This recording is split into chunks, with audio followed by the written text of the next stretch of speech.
Hi, I'm Sam Feifel with SPARPointGroup.com. I'm here with Josh France with Regal USA. Josh, how you doing? Pretty good. How are you today? Doing great. That's good. So Josh, people want to know about these mobile mapping demonstrations. Maybe you could just give me a nickel tour of what we've got on the car here, and then we can check out the inside. So what do we have up here? So this is the Regal VMX 250, where you have two VQ 250 laser measurement heads combined together in a nice enclosure with a Planix IMU inside. And of course we have our camera system attached as well, which is new this year from last year.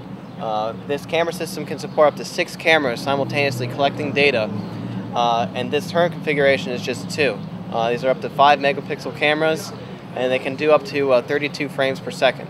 Great. So there are three different options, and this is just one of them. Gotcha. All right, well, let's take a look inside. Sure. Here. Sure, Sam. What we have here is our acquisition box, where we have a very nice clean mounting solution here, where we only have 3 main cables running through here.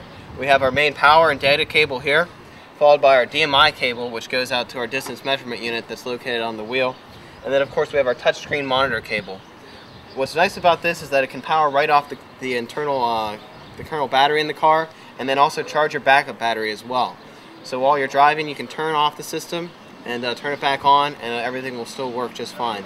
Now, are there any specific requirements for what type of car you have to have? Does it have to be a Mercedes-Benz like this, or maybe something a little less expensive? Well, yes, of course. The Mercedes-Benz, of course, is more of a style choice, and this has been adapted on different systems. Our friends out of RAY Engineering, who own a VMX 250 system, they mounted it to a Toyota Sienna truck, and so it can go on a variety of different vehicles. What's very nice about the flexible mounting solution here, where the whole system comes down and the roof rack can come down as well, and it just attaches to a standard Thule aero bar. Now, I live up in Maine. You know, we get worried about all kinds of crazy different weather. You know, is this something that's going to be sensitive to cold or heat, or, you know, how versatile is the system? It's actually very versatile. The camera operating temperatures go all the way down to -10°C, which is about 14 Fahrenheit. So you could use it about 3 months of the year in Maine then? No, actually, by operational temperatures, of course, I'm referring to the actual temperature inside the scanner.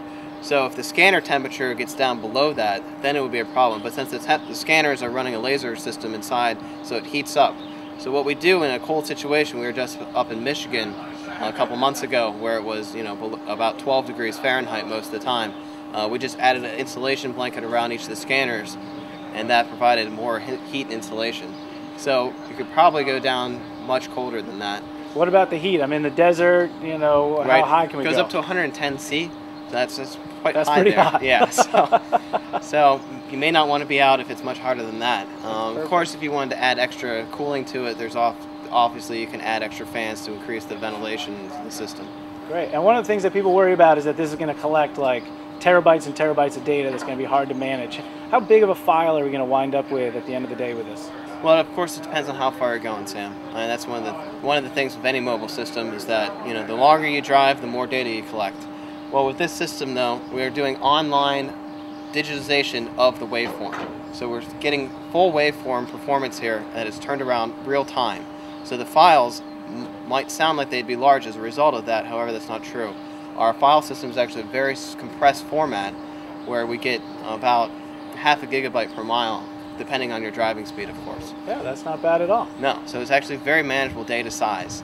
And all the post-processing is mainly focused on just matching the data to the trajectory and not doing the processing of the optical sensor. Because as I said before, that's all done online real time. So you get up to nine returns when you pulse out the laser pulse. Oh, and I'd be amiss to mention that the operator, of course, sits inside there with a touchscreen monitor and a keyboard, so you can adjust the settings on the fly and see how much of the data you collected. Perfect. Yep.